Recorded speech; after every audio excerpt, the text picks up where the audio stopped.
The gunshot that killed Willa's husband echoed through her memory every single day, a sound she could never escape no matter how far she ran, or how much whiskey she poured down her throat to drown it out.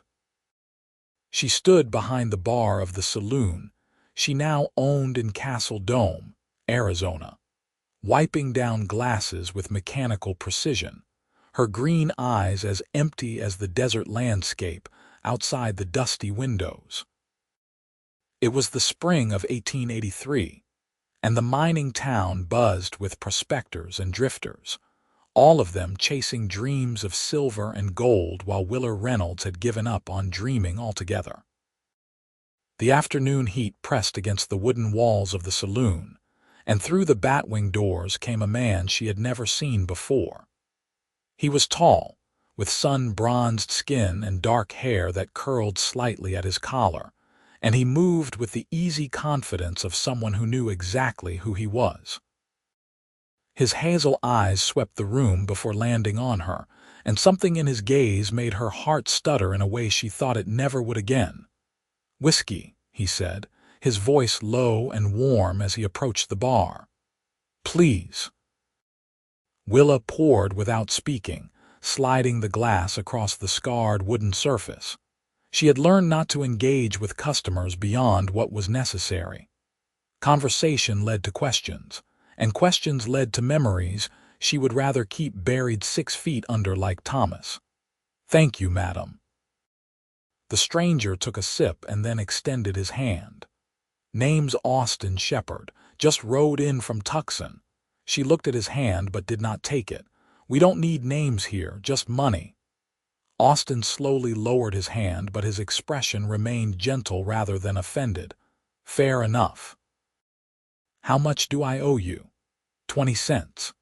He placed the coins on the bar, his fingers calloused and scarred from hard work. Willa found herself noticing details about him that she had not noticed about anyone in the 2 years since Thomas's death.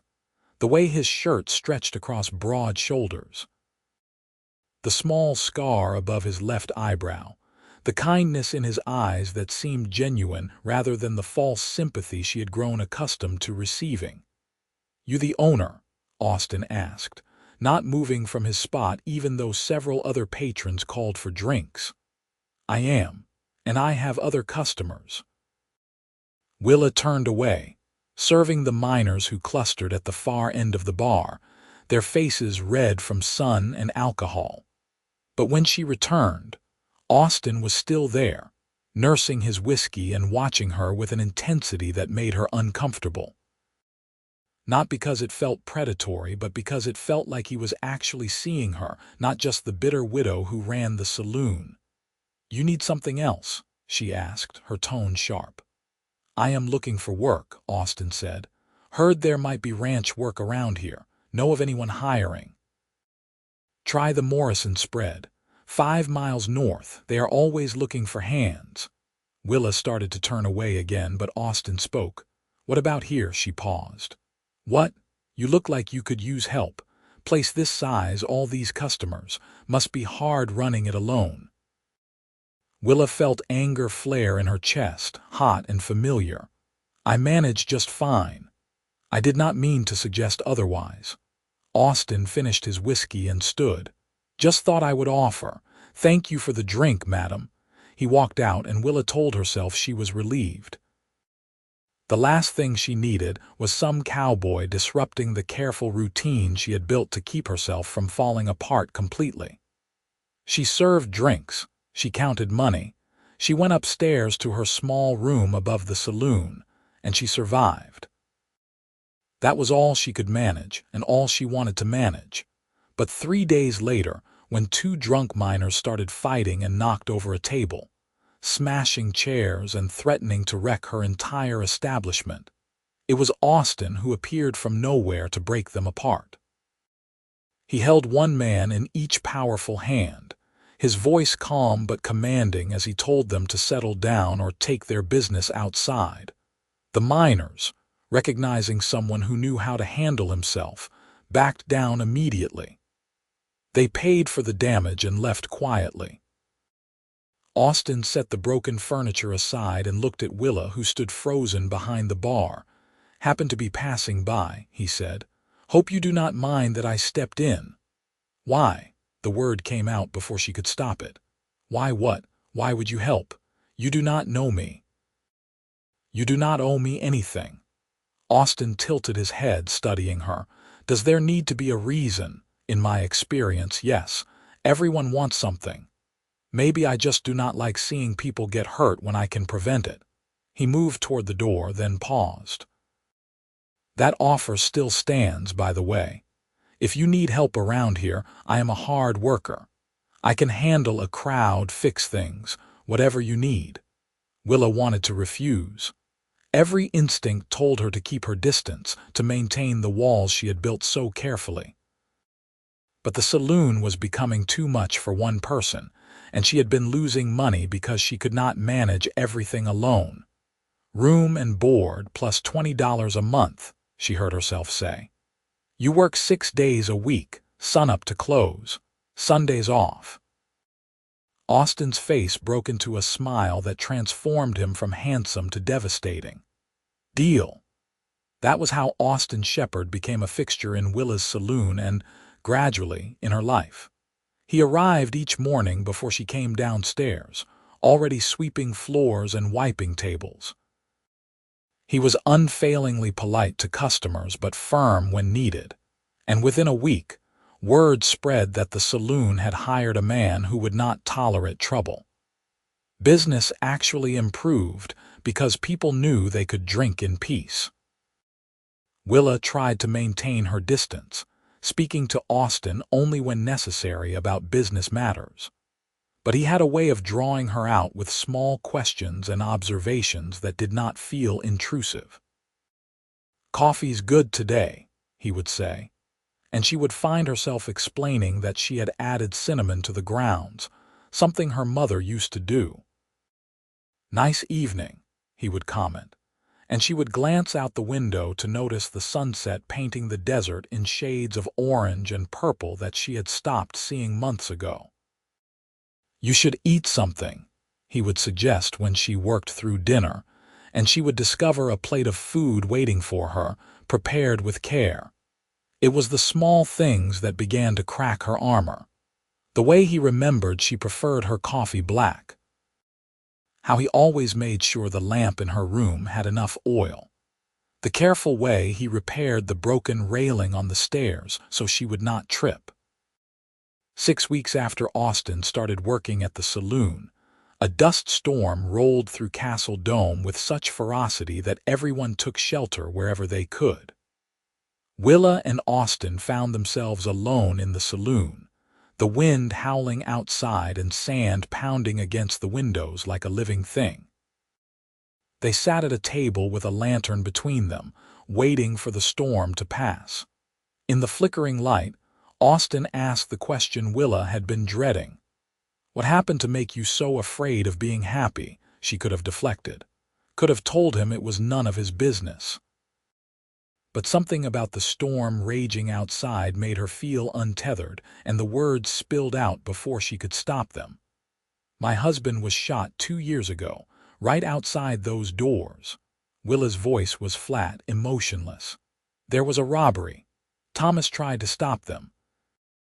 They killed him and took the money from the register. $37. That is what his life was worth to them." Austin was quiet for a long moment. "I am sorry."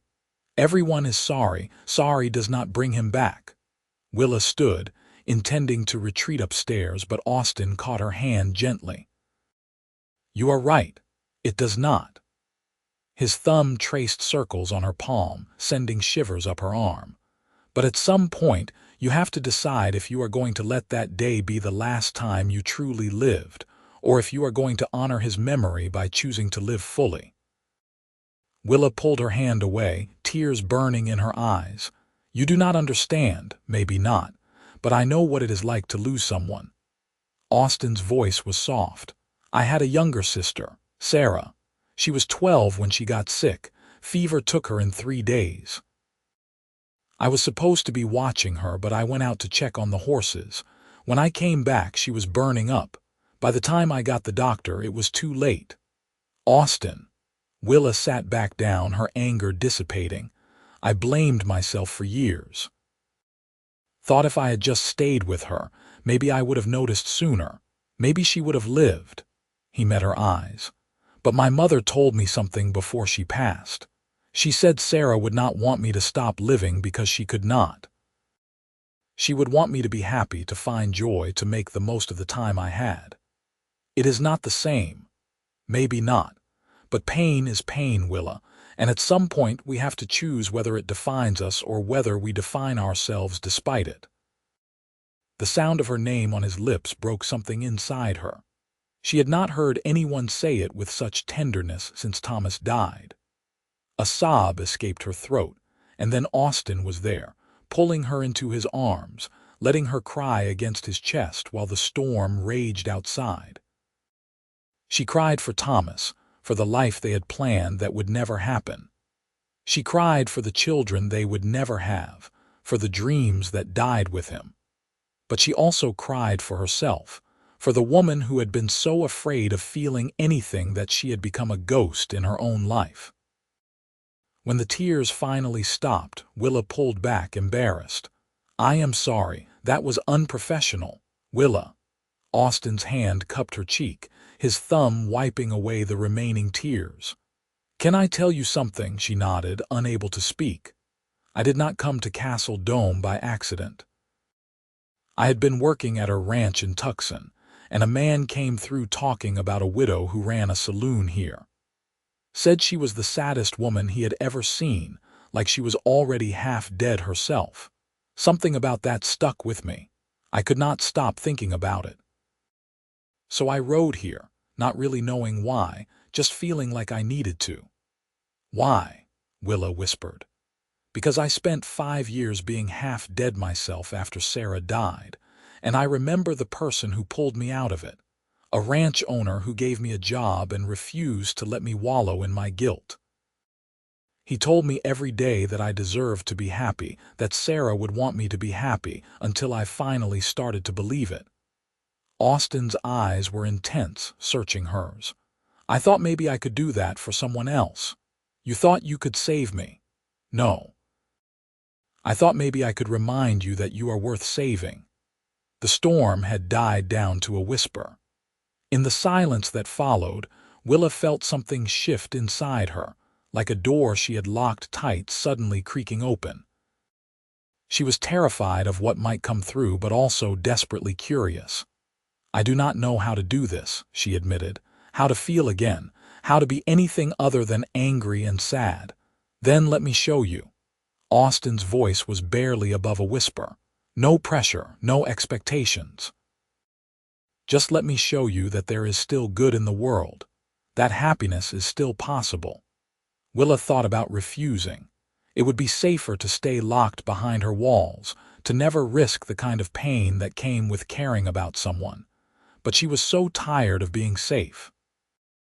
So tired of the emptiness that had become her constant companion. "Okay," she said, the word barely audible. "Show me." The smile Austin gave her was like sunrise breaking over the desert, full of warmth and promise. Over the following weeks, Austin kept his word. He did not push or demand anything from her. Instead, he simply existed alongside her, pointing out small moments of beauty and joy that Willa had trained herself not to notice. He brought her wildflowers that grew impossibly in the desert, explaining that they only bloomed after rain and were therefore extra precious. He convinced her to close the saloon early one evening so they could climb to the top of the ridge behind town and watch the stars emerge one by one in the vast Arizona sky. "See that constellation?" Austin pointed. "That is Cassiopeia. My father used to show it to me and tell me the story of the vain queen who was punished for her pride." Willa looked up at the stars, really looked at them for the first time in years. "It is beautiful. So are you." She turned to find Austin watching her instead of the sky, and her breath caught. "Austin, I know you are not ready," he said quickly. "I just wanted you to know, You are beautiful, Willa, not just how you look, though you are lovely, but who you are, your strength. The way you keep going even when everything in you wants to quit. The kindness you show to people even though you try to hide it. All of it. Beautiful. Willa's heart hammered in her chest. She had not felt this kind of nervous anticipation since she was a girl courting Thomas. The thought made guilt wash over her. I feel like I am betraying him, she whispered. Thomas, by feeling anything for you.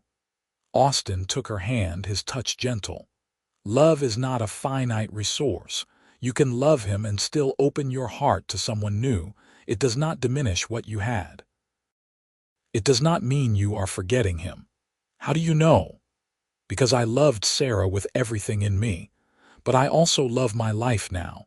I love the work I do, the people I meet, the experiences I have.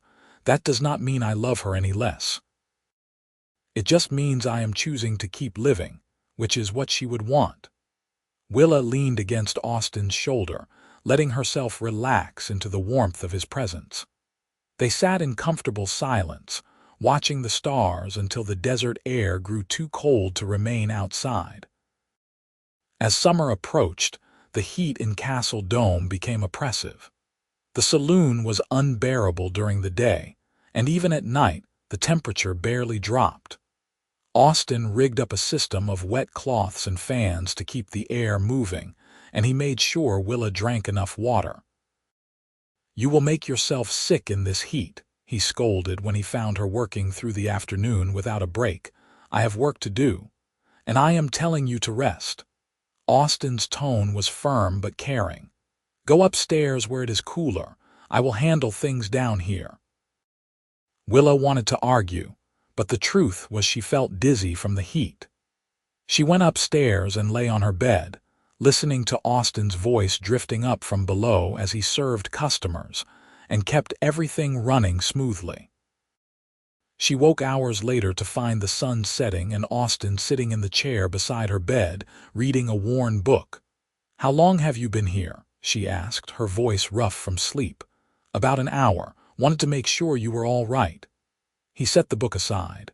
How do you feel? Better. You did not have to watch over me. I wanted to. Austin moved to the edge of the bed, his hand finding hers. Willa, can I ask you something? She nodded, suddenly nervous. Are you starting to feel it too? This thing between us. Willa's first instinct was to deny it to protect herself. But she had been watching Austin for months now, noticing the way her heart lifted when he walked into a room, the way she found excuses to be near him, the way she lay awake at night thinking about his smile, his laugh, the way his eyes crinkled at the corners when he was amused. Yes, she admitted. I am terrified, but yes. Austin raised her hand to his lips, pressing a kiss to her knuckles. I am falling in love with you, Willa Reynolds. Have been since the day I walked into this saloon and saw you standing there, so beautiful and so broken and so determined to survive. I want to be the one who helps you do more than survive. I want to help you thrive. I want to make you happy. Tears spilled down Willa's cheeks, but for the first time in 2 years they were not tears of grief. I do not know if I remember how to be happy. Then we will figure it out together. Austin cupped her face in both hands, his touch reverent. Can I kiss you? Willa's heart felt like it might burst from her chest. She had not been kissed since Thomas died, had not wanted to be. But looking at Austin, seeing the love and patience and genuine care in his eyes, she found herself nodding. The kiss was gentle, tentative, like Austin was afraid she might break. His lips were soft against hers, asking rather than demanding. Willa melted into it, her hands coming up to grip his shirt, anchoring herself to this moment, to this man who had somehow found the broken pieces of her and carefully put them back together. When they pulled apart, both were breathing hard. Austin rested his forehead against hers. I will wait as long as you need, he said. I am not going anywhere. I know, Willa replied, and for the first time she actually believed it. Their relationship deepened over the following months. Austin courted Willa with old-fashioned determination, bringing her small gifts and taking her on walks through the desert when the saloon was closed. He taught her to ride again, something she had given up after Thomas's death, and they spent Sunday afternoons exploring the land around Castle Dome. One Sunday in August, they rode out to a canyon where a spring created a small oasis in the middle of the arid landscape. Palm trees grew around the water, and the air was cool and sweet. They dismounted and sat by the spring, dangling their feet in the clear water. "This is my favorite place," Austin said. "Found it a few weeks after I arrived. Comes here when I need to think.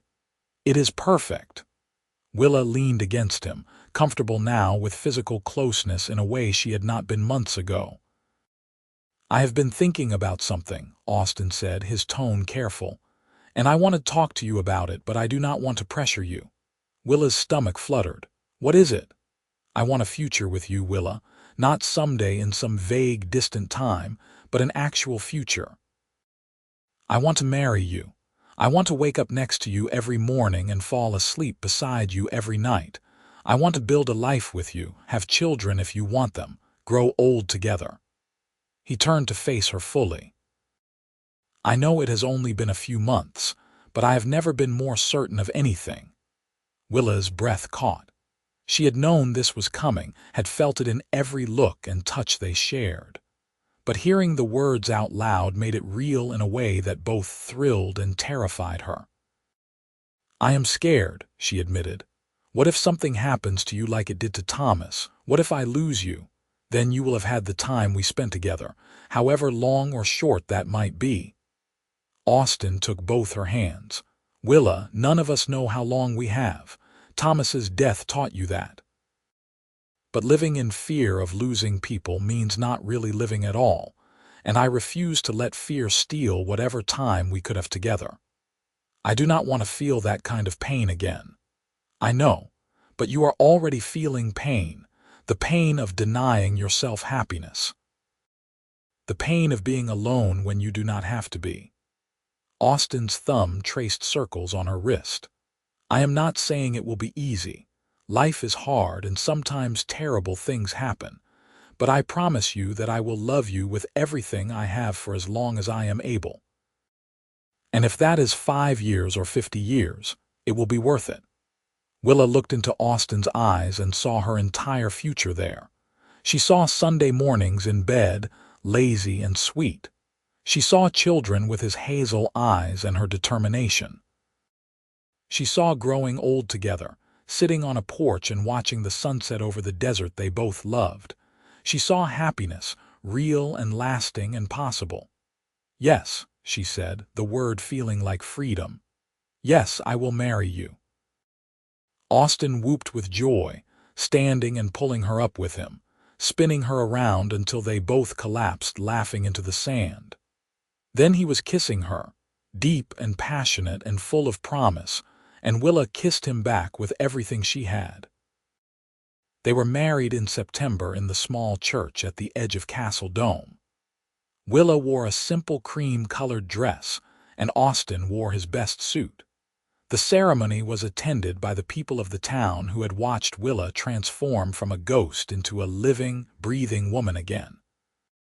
When the Reverend pronounced them husband and wife, Austin kissed her like she was the most precious thing in the world. The saloon had been transformed for the celebration.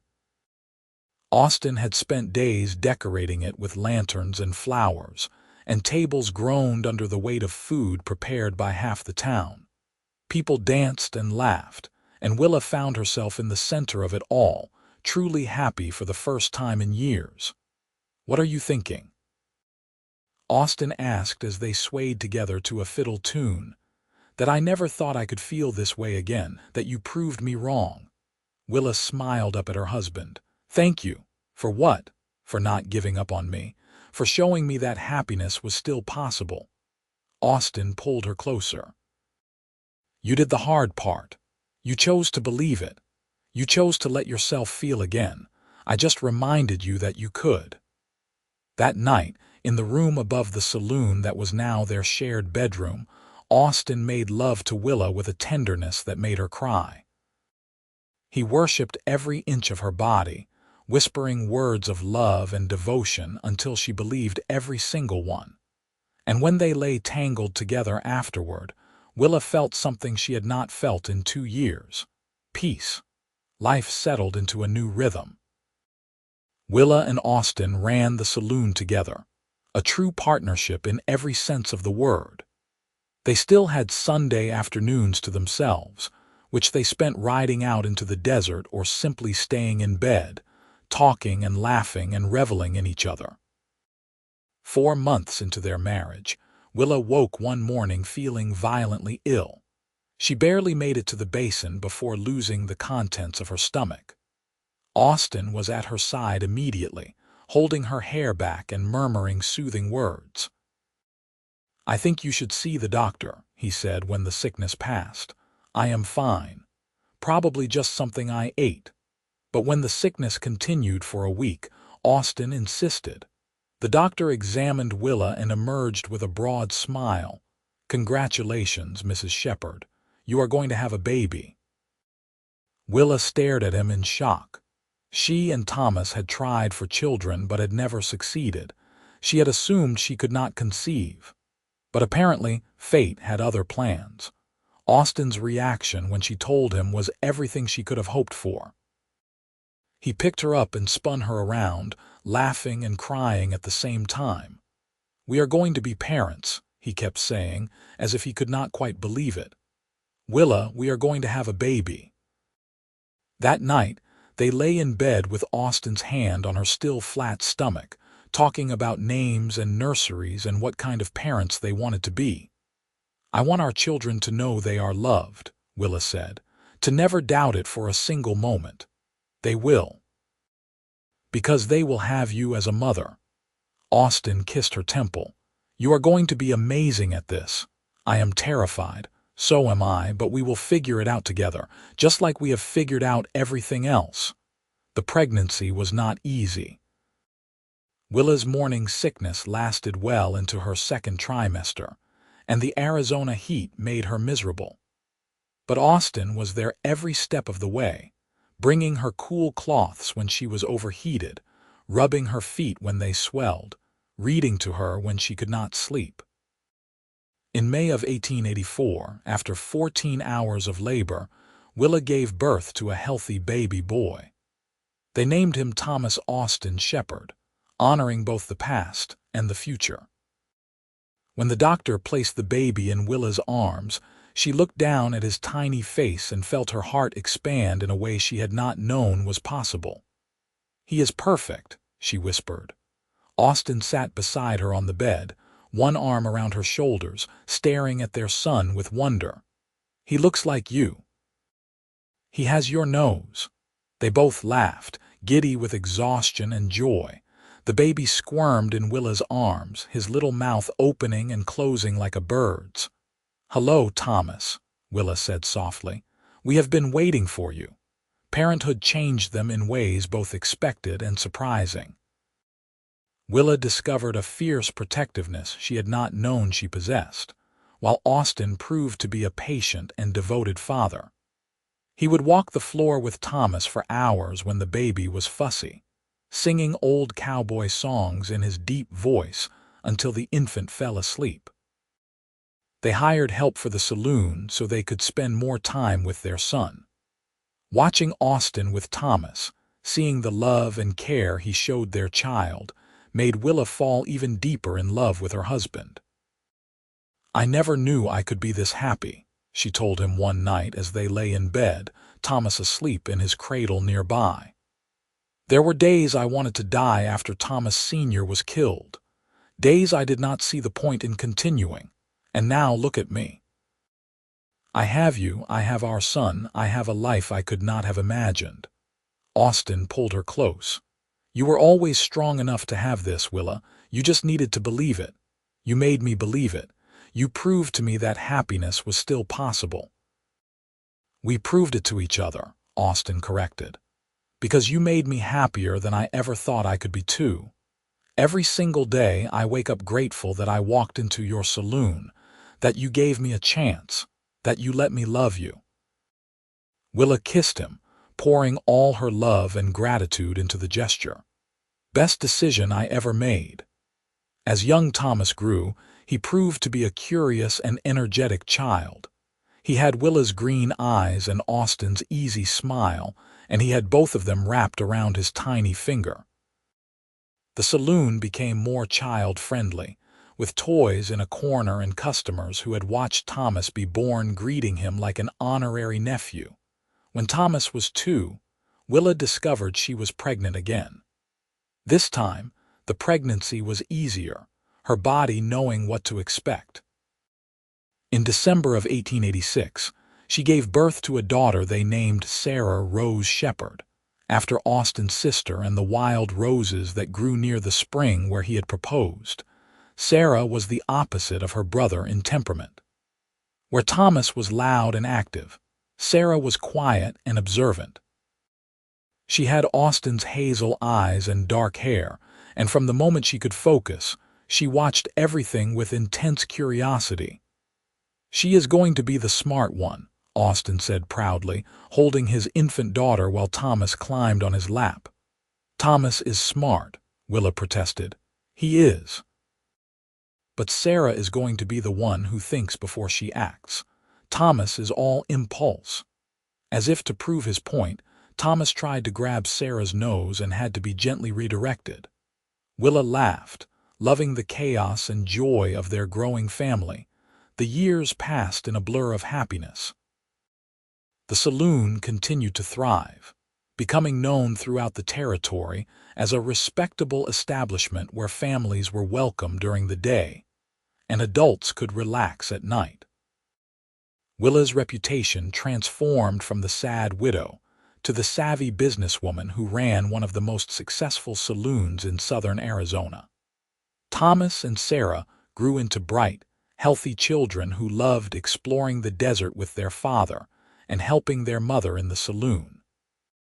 Thomas announced at age 5 that he wanted to be a cowboy like his father, while Sarah declared she wanted to run a business like her mother. "You can be whatever you want," Willa told them both, "as long as you are happy and kind." In the spring of 1890, as Willa approached her 35th birthday, she and Austin took a rare trip away from Castle Dome, leaving the children with a trusted friend. They rode out to the spring where Austin had proposed 7 years earlier. The place had not changed. The water still bubbled up clear and cold, the palm trees still provided shade, and the peace was absolute.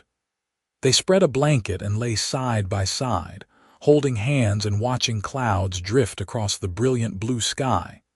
"I have been thinking," Austin said, "about expanding. Maybe buying some land, starting a small ranch.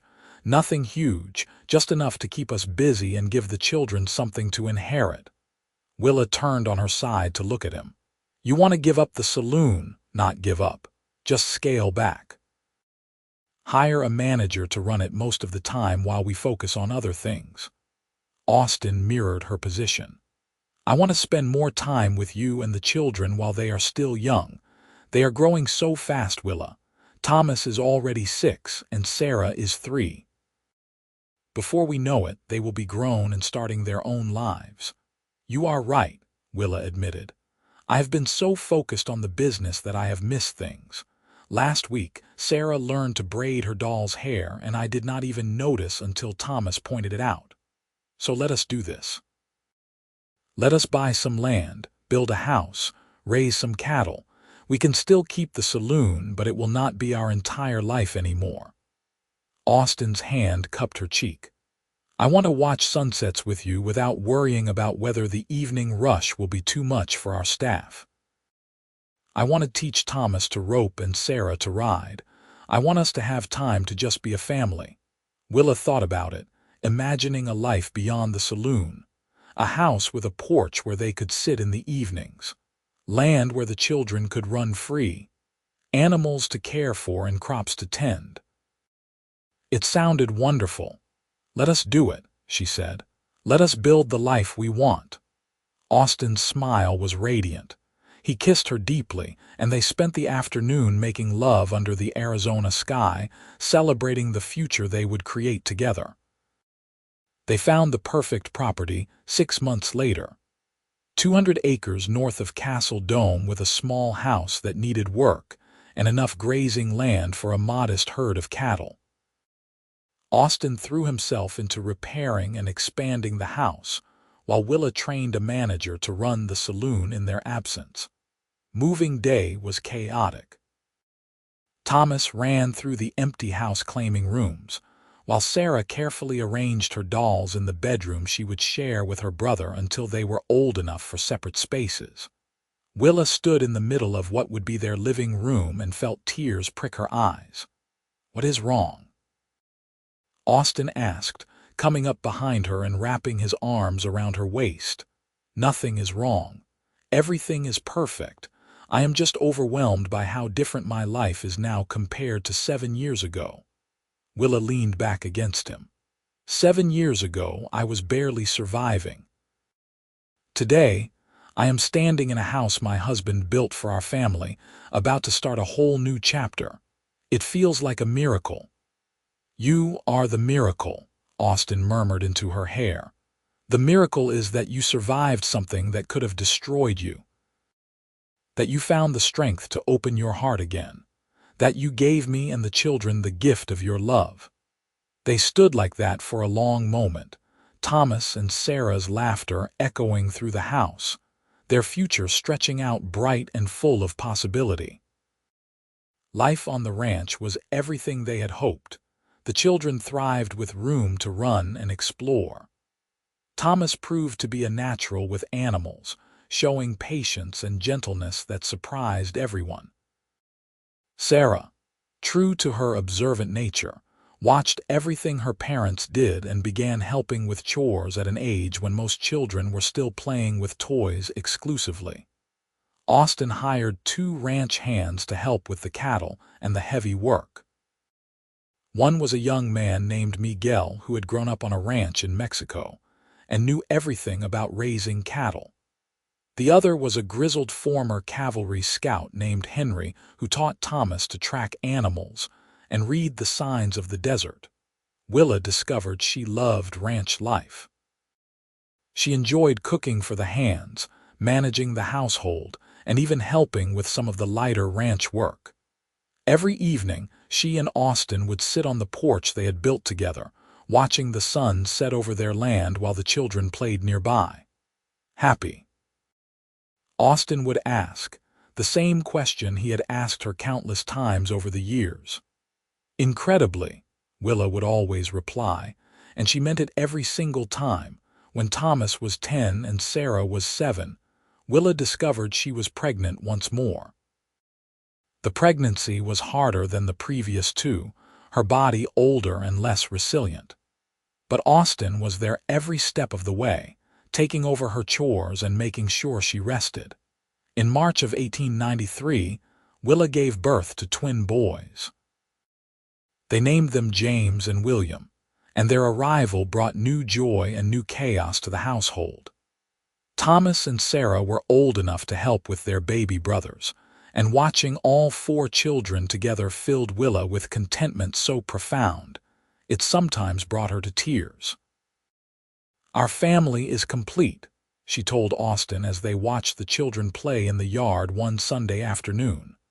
Thomas was teaching Sarah to rope a fence post while the twins napped in a bassinet nearby. "It is," Austin agreed. "We have been blessed beyond measure.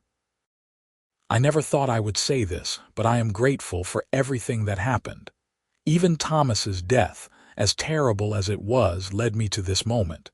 To you, to our children, to this life." Willa took Austin's hand. "I would not change a single thing if it meant losing what we have now." Austin raised her hand to his lips. "I love you, Willa Shepherd, more today than yesterday and less than I will tomorrow."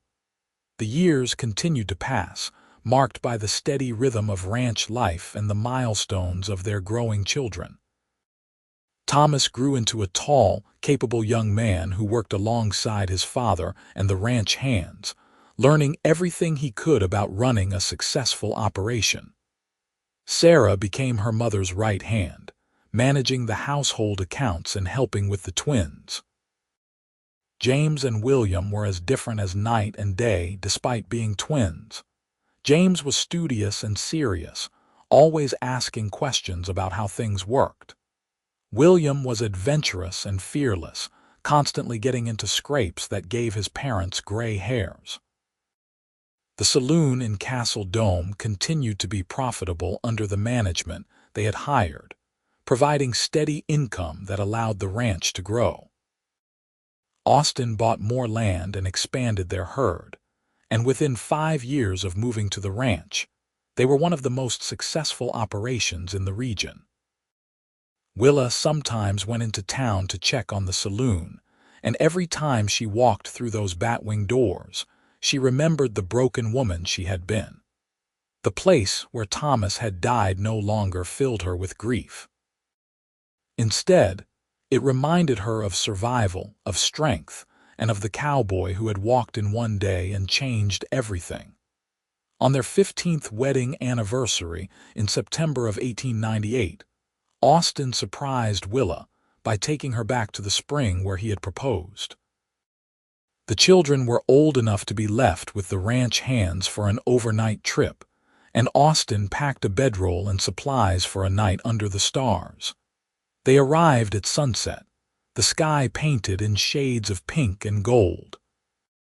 Austin spread the bedroll near the water, and they sat together watching the light fade. 15 years, Willa mused. It feels like yesterday and a lifetime ago all at once. Best 15 years of my life, Austin said. Every single moment with you has been a gift.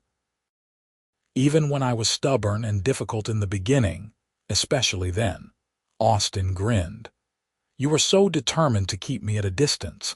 It made finally breaking through your defenses all the sweeter, Willa laughed. I was terrified of you. Not of you specifically, but of what you represented, the possibility of hope, of happiness, of life beyond grief. And now I know you saved my life, not in some dramatic rescue way, but in the way that really matters. You reminded me I was still alive, that I had the capacity to feel joy again, that happiness was still possible even after terrible loss. Willa turned to face him fully. I was so convinced that the best part of my life was over, that I was just waiting to die. You proved me wrong. You showed me that the best was yet to come. Austin pulled her into his arms, holding her close. You did the same for me. I thought I was fine before I met you, but I was just going through the motions. You gave me purpose, a reason to wake up excited every morning, a family to love and protect, a future worth building. They made love that night with the passion of newlyweds and the deep connection of partners who had weathered years together. Afterward, they lay wrapped in each other's arms, listening to the desert night sounds and marveling at the life they had built. As they rode back to the ranch the next morning, cresting the ridge that overlooked their land, Willa reined in her horse to take in the view. The house they had built stood strong and welcoming. Smoke rose from the chimney where Sarah was likely cooking breakfast. In the corrals, she could see Thomas working with one of the young horses. The twins were probably still in bed, as teenage boys seemed to need an infinite amount of sleep. What are you thinking? Austin asked, pulling his horse alongside hers. That I love my life. I love our family. I love this land. I love you. Willa smiled at her husband. I am thinking that the woman who stood behind that bar in Castle Dome, convinced she would never be happy again, could not have imagined this. And I am grateful every single day that you walked through those doors and refused to let me give up. Austin leaned over and kissed her, sweet and lingering. And I am grateful you let me in, that you chose to believe happiness was possible, that you gave us a chance. They rode down to the ranch together, ready to start another day in the life they had built. A life full of love and laughter, challenges and triumphs, ordinary moments and extraordinary blessings. A life that proved, beyond any doubt, that even after the darkest grief, happiness was not just possible but abundant for those brave enough to reach for it. Thomas ran out to meet them as they approached, excited to show his father a colt that had been born during the night. Sarah emerged from the house with the twins trailing behind her, asking when they would eat because they were starving, as teenage boys always were. The ranch hands waved from the bunkhouse, already starting their morning chores. Willa dismounted and stood for a moment, taking it all in. The noise and chaos, the love and life, the sheer overwhelming rightness of it all. Austin came to stand beside her, his hand finding hers with the ease of long habit. "Happy?" he asked, as he had asked 1,000 times before. "Happier than I ever imagined possible," Willa replied, and she knew it would always be true. The sun rose higher over the Arizona desert, warming the land and the people who called it home. In the house, breakfast waited. In the corrals, horses nickered. In the pastures, cattle grazed. And in the hearts of Willa and Austin Shepherd, love continued to grow, proof that even the most broken souls could heal when given the right reason to try. Their story was one of survival and second chances, of grief transformed into joy, of a woman who had given up on happiness and the cowboy who had proved to her, with patience and devotion, that happiness was not only possible but inevitable when you opened your heart to love.